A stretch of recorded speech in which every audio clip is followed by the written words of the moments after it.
Should I jump in to my first pick, or Yeah. maybe I'm going out of order? I don't. No, this will all be edited out. So. Yeah.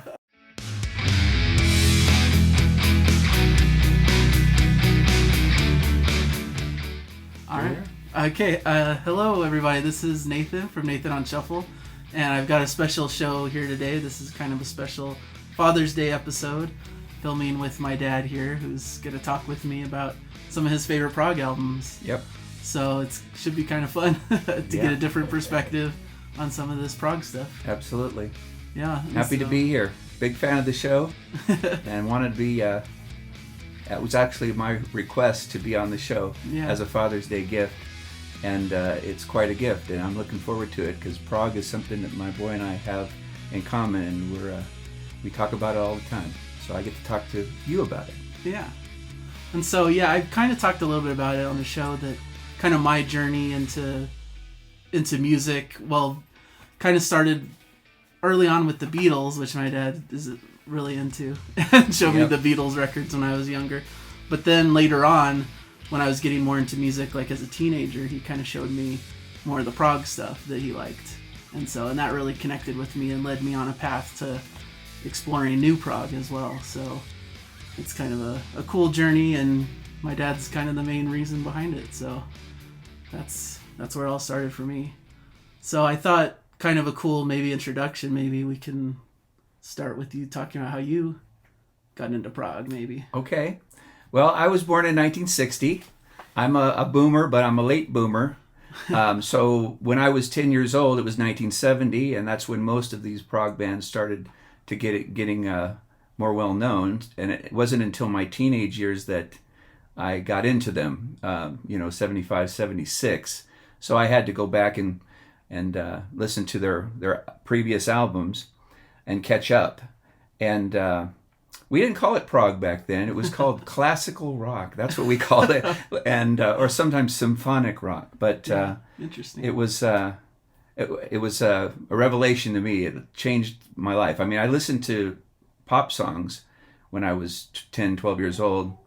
Got really into that, but it wasn't until my teen years that I really got into this cool stuff. Awesome. So what we're going to do today is we're going to talk about our top 5 favorite prog albums. And so I thought that would be kind of a cool way for us to show our different tastes. I have a feeling that mine are probably going to lean more newer, and my dad's will probably lean more older, classic. So that's kind of what we're going for.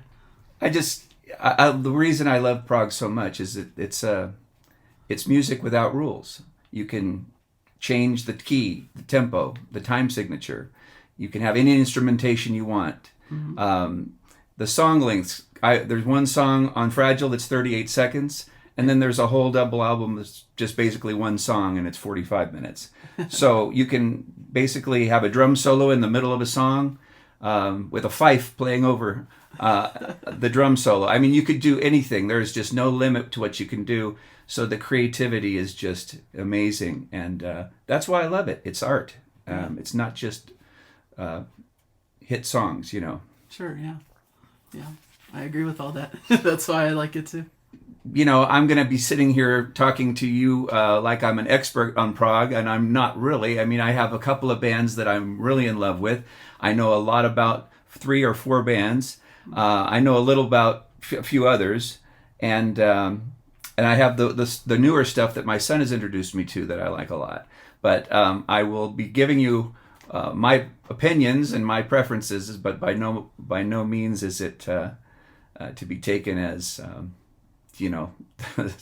something from an expert that knows the entire catalog of every single prog band, like my son does. Take his advice. Well, he's the expert. Yeah, I got pretty obsessed with it, and I have tried to seek out and search for all different kinds of prog, and I've really focused a lot more on the modern stuff. I feel like there's even older 70s prog I still need to check out, because I keep hearing people mention other bands that I'm like, I'd never checked that one before. But yeah, I feel like I got a great solid baseline. I think all the main major 70s prog bands that are like the big top 4 or 5 bands. Yeah. So for me it's Yes, Genesis, Gentle Giant, and a little bit of Jethro Tull. I know Kansas, Supertramp, and Queen. I'm not sure if those really qualify as prog. They're kind of like crossover. I've heard The Wall from Pink Floyd. I've heard some King Crimson. I've heard Brain Salad Surgery. I would have heard more from those groups if I really liked it more, but I really like those four that I mentioned up front, and I know every song off every album for those. I also like Spock Spirit and Neil Morris a lot, and Transatlantic, and a group called Is, and all of those are groups that Nathan has introduced me to. And so those are all in rotation on my playlist in my car, and I really enjoy it all. But why don't we get started? You can give us your first pick. Okay, so I'm gonna number 5. Start with 5. Yeah. So my number 5 is I'm pretty sure a band that my dad's not familiar with. It's one that I discovered. Well, I first heard about them in college. The band's called The Deer Hunter, and they have a huge multi-act story series of albums that all tell this interconnected story between the albums. And if I was to pick between the albums, I'd pick Act 4 is my favorite.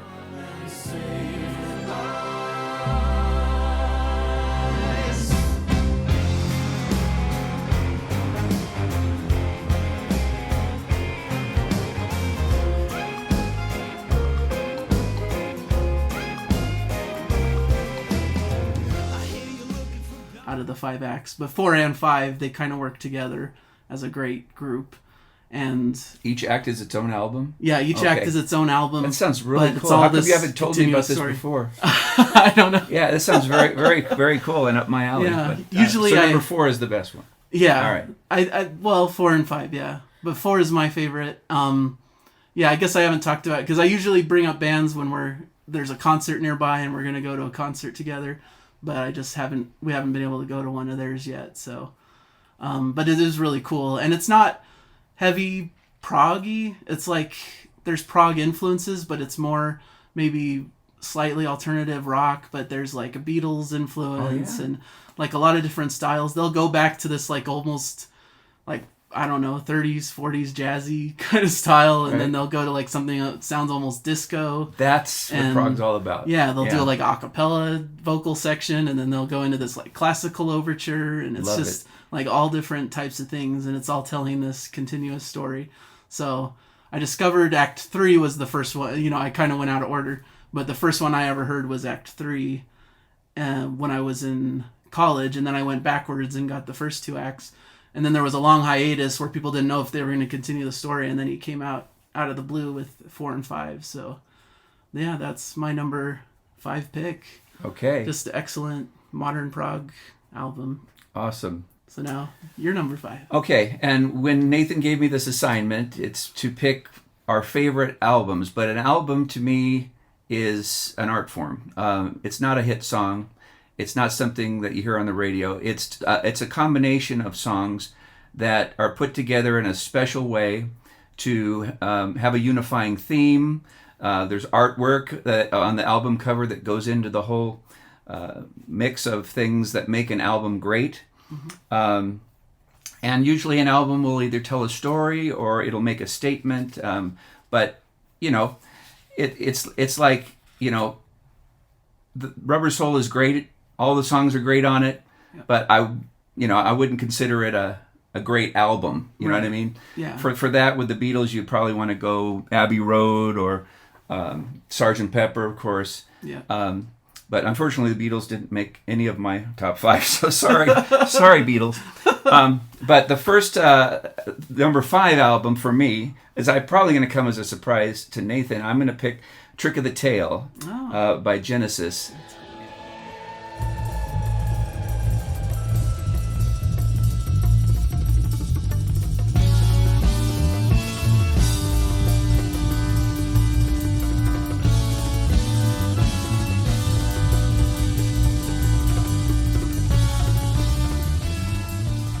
And this came out in 1976.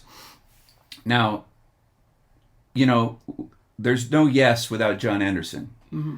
There's no Jethro Tull without Ian Anderson. Right. There's no Queen without Freddie Mercury. Sure. Well, in 1976, every Genesis fan knew that there would be no Genesis without Peter Gabriel.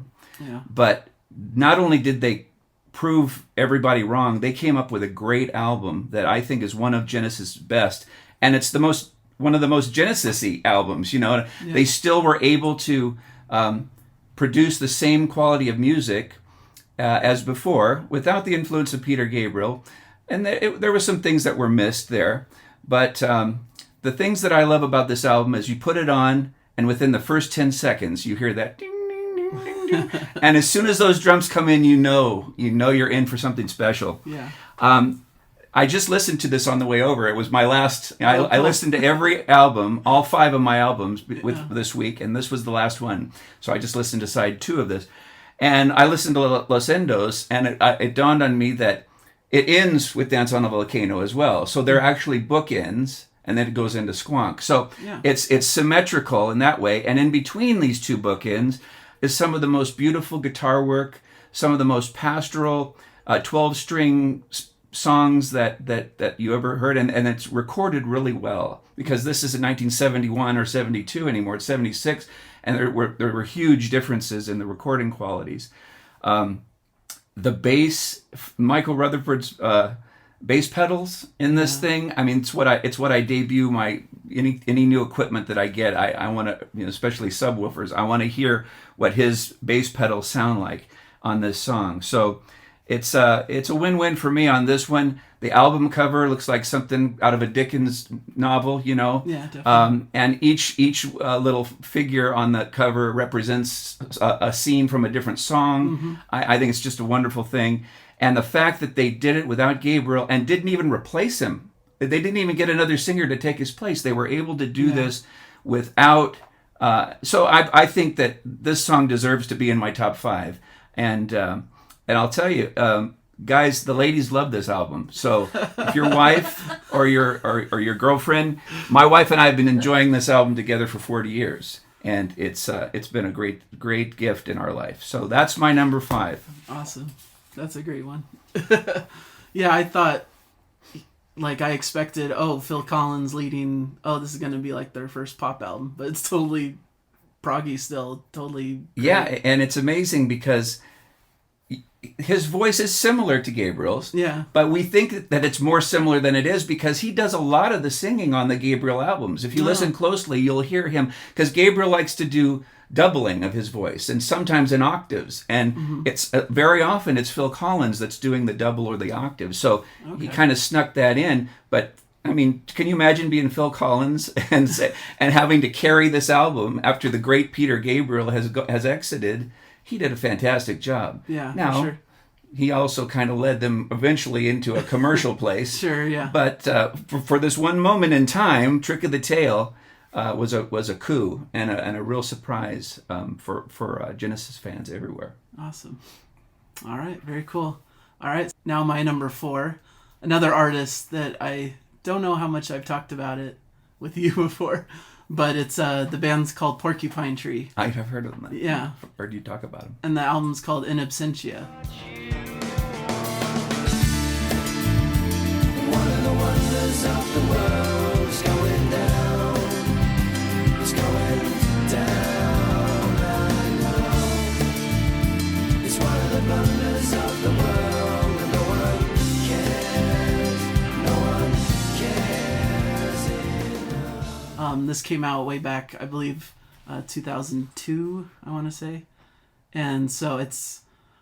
Steven Wilson is kind of the genius behind this album, and he wrote a lot of this music. And it's kind of a concept album, loosely. All the songs deal with this kind of psychology of these kind of dark, twisted individuals, like a serial killer and stuff like that. Wow. And like why they do what they do. And I love like it delves really into this kind of dark territory. And the music is pretty dark too, but Steven Wilson is cool because he has this kind of, these darker lyrics and kind of this perspective that's a little bit darker, but then he has these beautiful, like, uplifting harmonies and melodies, and like introduces a lot of like light acoustic guitar playing throughout the album. So it has this kind of light and shade, and these kind of heavier, almost metal type sections, but balanced with this more lighter. Contrast is what it's all about. And I love that. That's nice. Yeah, that's a huge part of it. And I love the album cover and the whole package. And it was a cool album that I discovered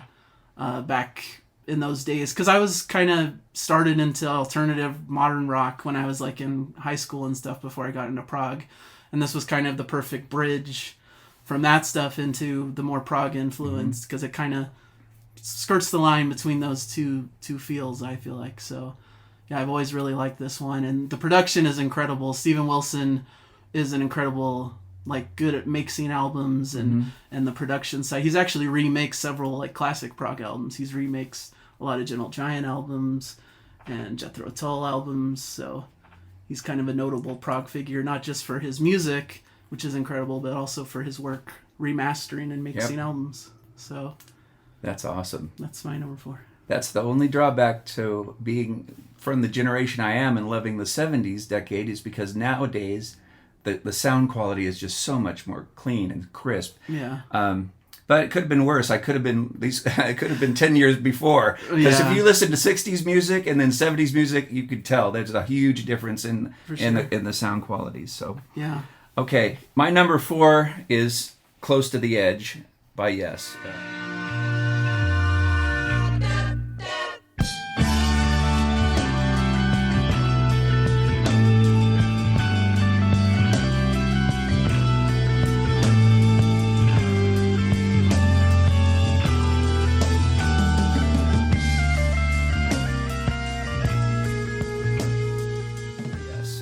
It was made in 1972.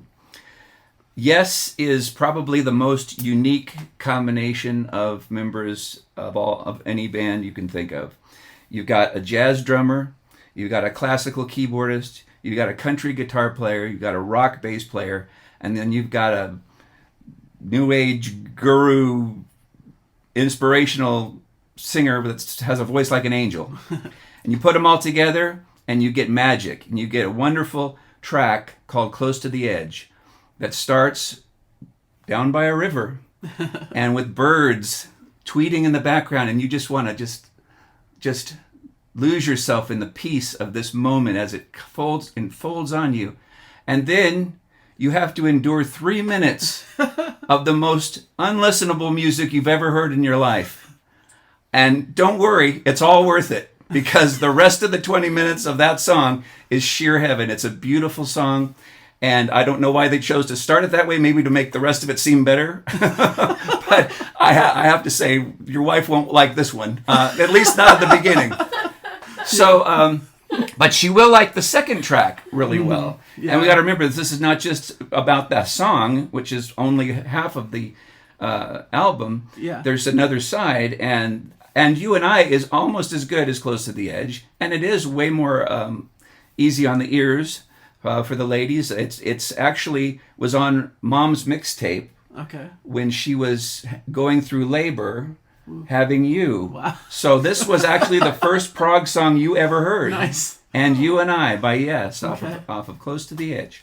Now the reason this isn't higher on my list is because of the third track.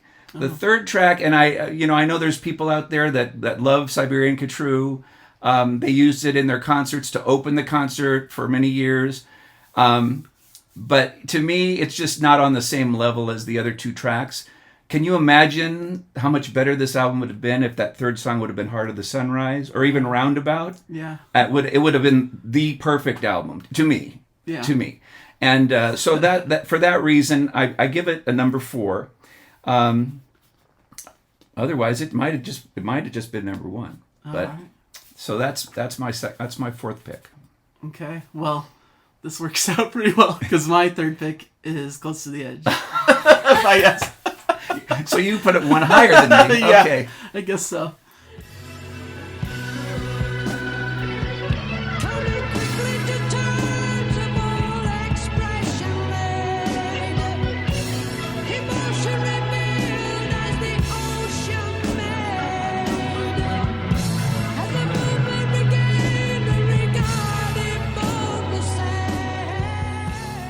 And yeah, to me, this is like the perfect classic prog album to me. This is my You probably like Siberian Couture. Yeah, I do like Siberian Couture. But I agree that the other two are masterpieces, and that one's maybe not on that level, but still excellent and a great closer, great kind of rocker after these two majestic, pieces. Right. So it kind of works for me as a whole structure for the album. And I guess, like you said, it was one of the first Prog songs I heard. Maybe it just is in my subconscious. So when I heard it later, I'm like, remembered it. Like, oh yeah, I love this. Wait. What you heard? What? Close to the Edge? No, and You and I, like you said, when I was born. Oh, yes. Yep. That's probably why it was familiar. Yeah, that's true. But yeah, this to me is I agree. There's not much more I can say, but masterpiece album. To me, it's kind of the peak of 70s prog for me. Yeah. And so I totally agree. I think it's awesome. That's why I put it number 3, my favorite of the classic prog stuff. Awesome. I'm proud of you for that, son. Yeah. All right. Should I go for number 3? Yeah, let's do that. Number 3 is probably something you knew would be on my list. I love Gentle Giant more than any other prog band by a lot. Then Yes and Genesis are kind of tied for second. And then way down, way lower is Jethro Tull. But I chose Thick as a Brick for number 3. You'll be thick as a brick.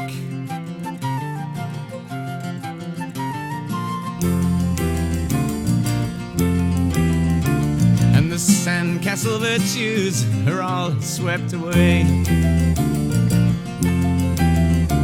in the tidal destruction, the moral malaise. Because anytime that comes on, it's a 45-minute song. And when it comes on in my rotation in my car, I have to listen to it. I just have to listen to it all the way through. Maybe it's because I haven't heard it as much as the other ones, but it always keeps my attention all the way through. The sheer audacity of a 44-minute song, and for Ian Anderson to attribute the lyrics to some child genius. I don't know if you know the story, but the whole album cover is like a fake British newspaper, and on the main story is about how this kid, his name was Gerald Bostock, wrote an epic poem, and the whole thing was that all the lyrics to Thick as a Brick were written by this young kid.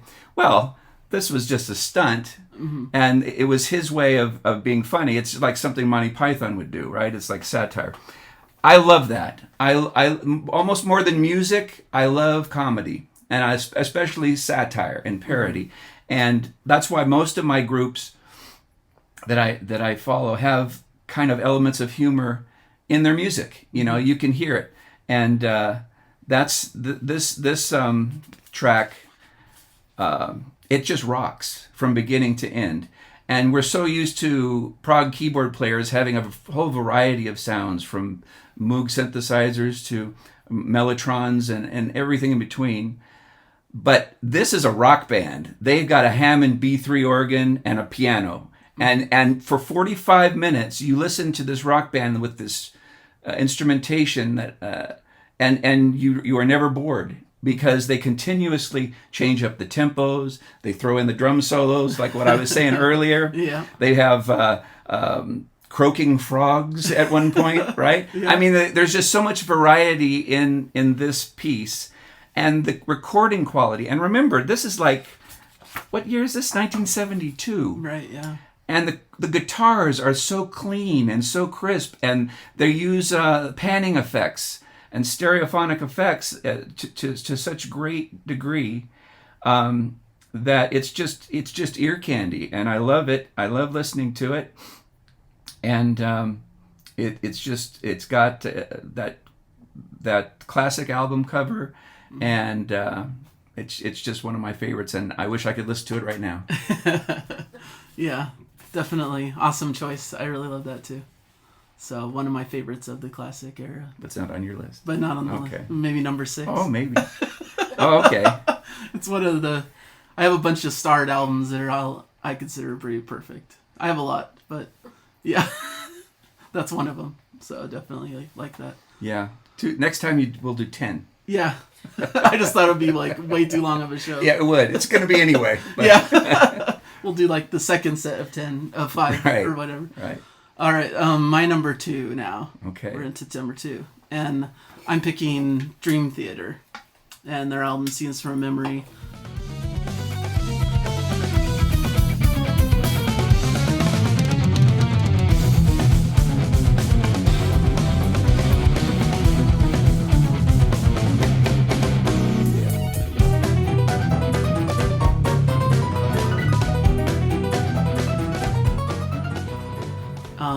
This was kind of a revolutionary album to me when I heard it.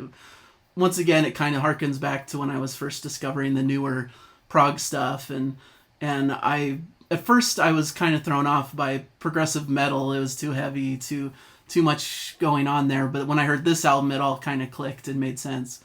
This is my first big progressive metal album that I loved. But I love Dream Theater because even though it's progressive metal, there's a lot of prog, like just general prog elements, and they switch it up and have more of a like playful vibe about it instead of just heavy and dark like some other metal can be.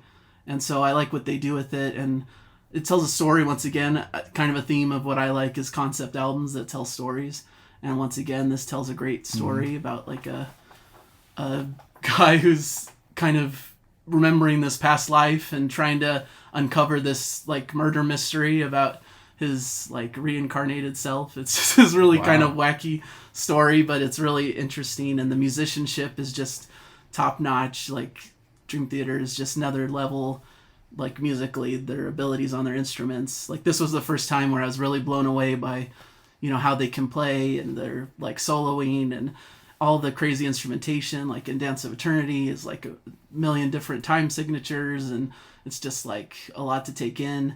And I've seen Dream Theater, play live a lot, and that's always a hallmark of their live shows, is just showing off all their quirky instrumentation and their chops. The keyboard player has like the keyboards all around him and like moves around with them, around. So I really appreciate that side of it, just the musicality and the ability that it takes to play this kind of music. So this is kind of a go-to for me in Prague. Awesome choice. Dream Theater is a great band. Yeah. We've been to see them a couple times. Yeah, right? we have for sure. All right. Well, I told you earlier that I started this out. When you told me what the top 5, the whole concept, I pretty much knew what my number 1 was going to be because it's always been my favorite, my go-to. Mm-hmm. But after listening to all 5 albums, I had a change of heart.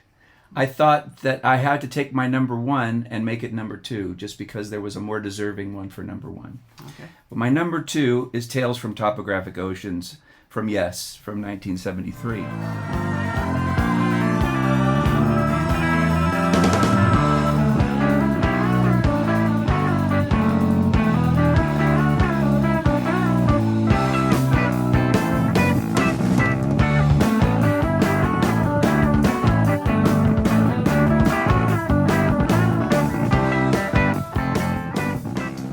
This is symphonic rock defined. I mean, Vivaldi has the 4 seasons. Uh-huh. He has spring, summer, autumn, and winter.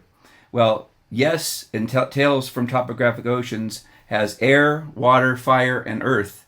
Each side of this double album is a different song. I mean, it's a different 22-minute song. And I say air, water, fire, and earth because that's what it means to me. Mm-hmm. If you read about what John Anderson was thinking when he wrote the lyrics, he'll tell you something different. But that's the beauty of art. Everybody, it's in the eye and in the ear of the beholder. Yeah. I challenge anyone to listen to the Remembering and not think of water. Right. It's just, you just think of water. And that's the beautiful thing that classical music and classical prog music does, is that they can evoke an emotion, they can evoke a time or a place, all through music. And Yes is great at that. They're great at creating mood music and scenes in your head. Now, this album was not well received by critics. Mm-hmm. Partly why I like it. Because, I mean, it wasn't even well received by certain members of the band. There was a whole big controversy about this album, but that doesn't mean anything. All it means, the only thing that means anything is how the listener views it. And if I say it's a good one, for me, it is. Yeah. And I believe that this album is a masterpiece. It's flawed. It's got some flaws. Mm-hmm. And part of those flaws are that it seems a little padded in places where they'll repeat things and you feel like maybe they were just trying to fill out the track. The third movement is not nearly as strong as the other three. Mm-hmm. So that, for those reasons, I took it off of number 1. But Yes has a wonderful way of creating serious, powerful music that's passionate and almost a religious experience sometimes. And I was talking about humor earlier. Yes has no humor. They take themselves very seriously as artists. Uh-huh. And sometimes I always think that the people who made Spinal Tap had a little bits, they probably took from different bands, but sure. I think there's a little Yes in Spinal Tap. So, but outside of that, they're a great band, and I love them dearly, and they deserve the spot. And this still is probably my favorite album to listen to. I know every inch of it. Sometimes when I can't fall asleep at night, I will just start playing The Revealing Science of God in my head because I know it all the way through, and it puts me to sleep usually before the first 5 minutes. Yeah. So anyway, that's my pick for number 2. That's cool. Yeah, me and Jana reacted to Revealing Science of God. It's kind of a crazy choice for early Yes. Oh, you did that, listener, but yeah, we did that. But yeah, really cool. A great choice. I like it too a lot. I don't understand why. You've got it as a screensaver. Yeah, it's the background on my computer. So. Yeah, definitely strong. And my number 1, kind of maybe obvious, it's going to be something involving Neil Morse because he's just my top favorite artist of all time. And I'm going with Transatlantic, and their classic album Bridge Across Forever is my number 1. Nice. Yeah.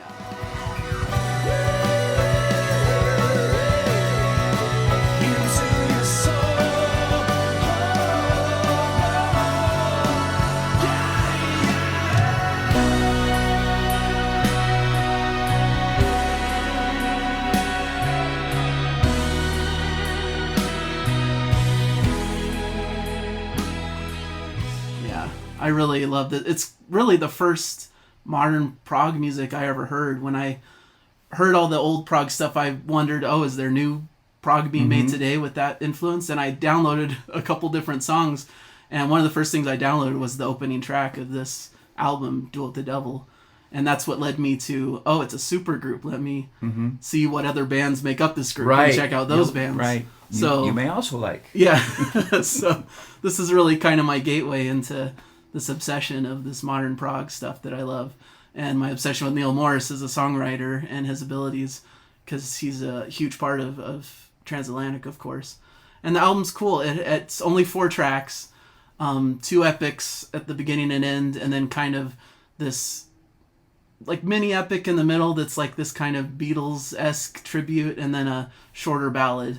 And so it's a cool structure, and it's cool. It's kind of conceptual in the fact that like they'll reprise moments from earlier in the record later, and so it all kind of hangs together in that way. And cool. It kind of has that Neil Morse spirituality into it, but before he went full on like Christian artist, this was kind of in the early days of that.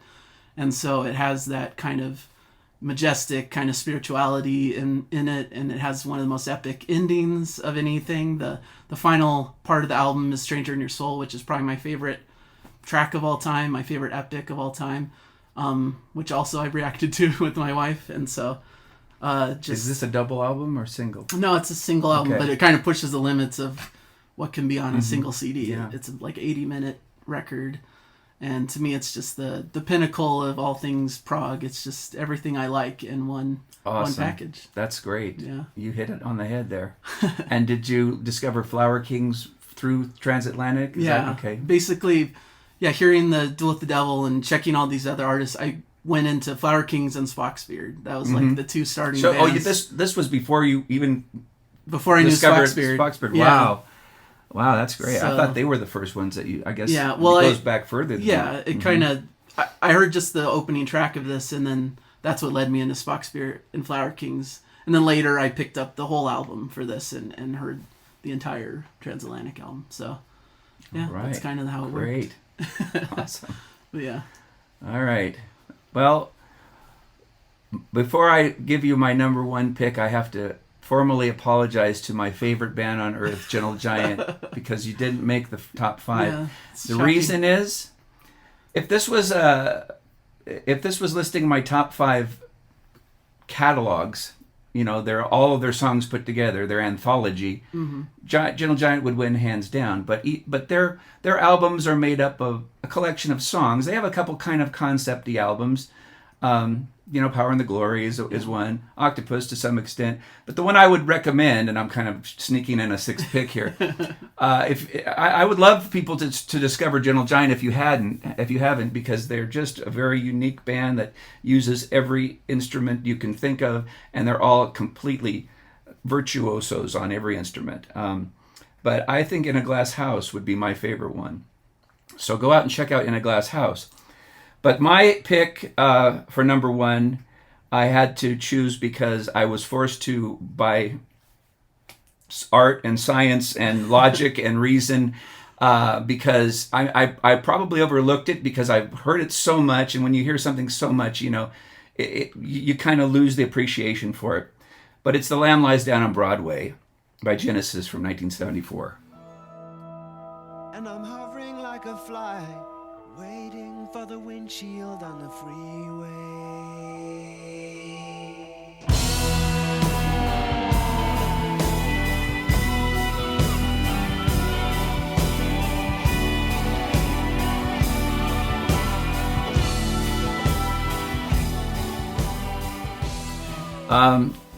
It's truly a work of art. It's not symphonic like Tales from Topographic Oceans.